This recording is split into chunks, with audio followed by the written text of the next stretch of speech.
आपका वैकल्पिक व्यवस्था क्या है? वैकल्पिक व्यवस्था में मैं प्रभु जी बहुत सीधी सीधी 5 बातें चाहता हूँ। देश के लोगों को देश की भाषा में पढ़ने का हक दीजिए। अंग्रेजों है क्या?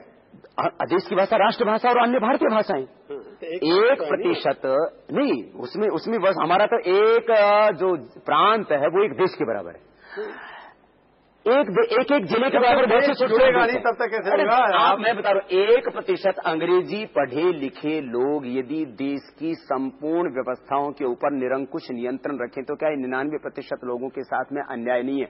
हमारी विधायिका, कार्यपालिका, न्यायपालिका से लेकर के हमारे देश के नीति निर्धारण से लेकर के व्यवस्थाओं के संचालन तक उन्हीं लोगों का रोल रहता है जो मात्र 1% लोग लगभग जो अंग्रेजी पढ़े लिखे। ठीक, मैंने मान लिया, बात कह रहा हूँ व्यवस्था की मैं बात कर रहा हूँ, उसी पे आ रहा हूँ, उसी की बात कर रहा हूँ कि एक भाषा भी तो होनी चाहिए। भाषा, राष्ट्रभाषा हिंदी और हमारे अन्य भारतीय भाषाएं, चाहे गुजराती है, चाहे मराठी है, तमिल है, तेलुगु है, कन्नड़ है, बंगला है, वो एक एक प्रांत हमारा इतना बड़ा है, वहां की शिक्षा, स्वास्थ्य, चिकित्सा व्यवस्था उसमें चल सकती है, पूरी तरह से चल सकती है। और संविधान में प्रोविजन है कि हम राष्ट्रभाषा हिंदी और अन्य भारतीय प्रांतीय भाषाओं के अंदर देश की शिक्षा, स्वास्थ्य, शासन व्यवस्था, हम देश की विधायिका, कार्यपालिका, न्यायपालिका की व्यवस्था कराएंगे, चलनी चाहिए। एक व्यवस्था। हाँ, दूसरा जो प्रश्न है, जनप्रतिनिधि को देश के अंतिम व्यक्ति को जितना वेतन मिलता है उतना वेतन लेना चाहिए।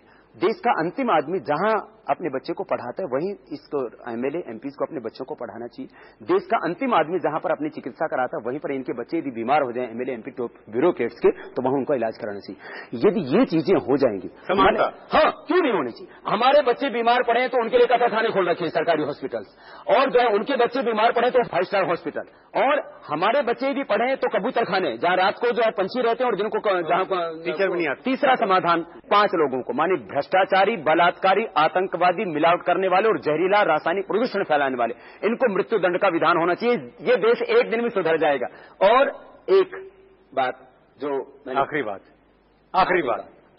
ये है कि जो है देश के जो राजनीति करने वाले जो लोग हैं उनको आदर्श ये नहीं मानना चाहिए कि हम इसमें से कितना रुपए लूट करके स्विस बैंकों में जमा कर देते हैं, बल्कि आदर्श इस रूप में मानना चाहिए कि इस देश के जो 84 करोड़ लोग जो मात्र लगभग 20 रुपए पर अपनी जिंदगी बसर करते हैं, करीब 7 करोड़ लोग जो रोज को 9 रुपए पर अपनी जिंदगी बसर करने के लिए विवश है, करीब 17 करोड़ लोग जो रोज के 12 रुपए के ऊपर अपनी जिंदगी बसर करते हैं, और करीब 20 करोड़ लोग जिनको रोज को 15 रुपए खर्च करने के लिए मिलते हैं। ऐसे उन भूख से तड़पते बिलखते लोगों के लिए, जो करीब 20 लाख बच्चे इस देश में बेमौत मर जाते हैं भूख से, उनके लिए कुछ करना चाहिए। इस देश से भ्रष्टाचार, बेरोजगारी, गरीबी, भूख, अभाव अब मिटना चाहिए। 60 वर्षों में बहुत हो चुका अतिक्रमण और इस देश की बहुत दुर्दशा हो चुकी है। अब तो इस देश में संपूर्ण आजादी आनी चाहिए। आपने शुरू किया, योग से काम करना शुरू किया, फिर आप मार्क्सिस्टों के खिलाफ पड़ गई, आपने वृंदाकार से झगड़ा कर लिया, उसका मल्टीनेशनल वो तो आज भी वो हमारा अभियान जारी है एमएनसीज के विरुद्ध। उसके बाद आपने समलैंगिक लोगों से झगड़ा कर लिया, अब आप आर्थिक अर्थशास्त्रियों से, सरकार से पंगा ले रहे हैं। इसके बाद आप क्या करेंगे? खुद नेता बन जाएंगे क्या? ना मेरा नया काम भी तो करेंगे इसके बाद। देखिए, मेरा काम रहेगा एक गुरु की भूमिका वाला, वो वशिष्ठ की भूमिका, विश्वामित्र की भूमिका, वो चाणक्य की भूमिका।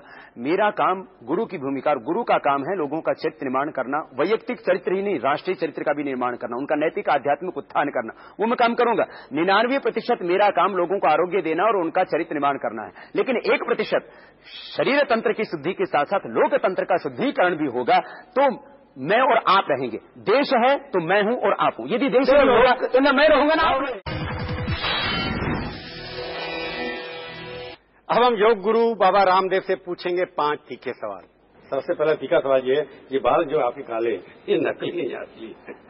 पहली बात तो ये है कि आप इनको खुद टेस्ट करके देख सकते हैं।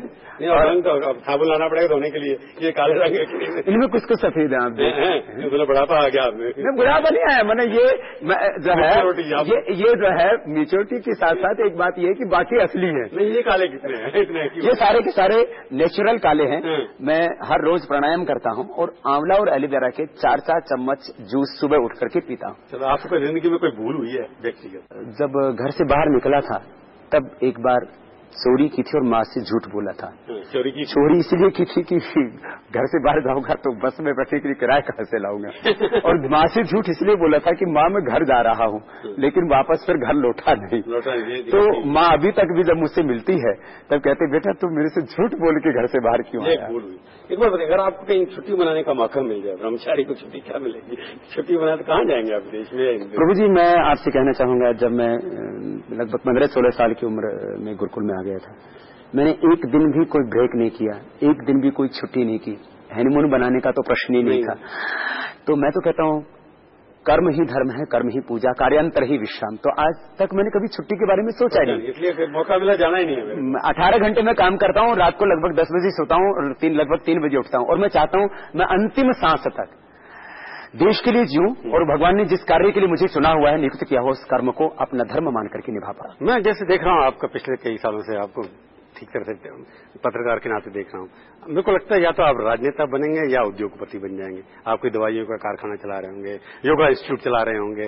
बाबा रहेगा, अंतिम सांस तक बाबा रहेगा, लेकिन देश हित के लिए लड़ता है। क्या सपना रहने वाला है आपका? नहीं, सपना मेरा यही है जब तक गुरु बन गए उसके बाद आर्थिक दृष्टि से क्या सपना है आपका? मेरा आर्थिक दृष्टि से यही सपना है कि इस देश के 115 करोड़ लोगों को आत्मसम्मान के साथ जीने का हक मिले।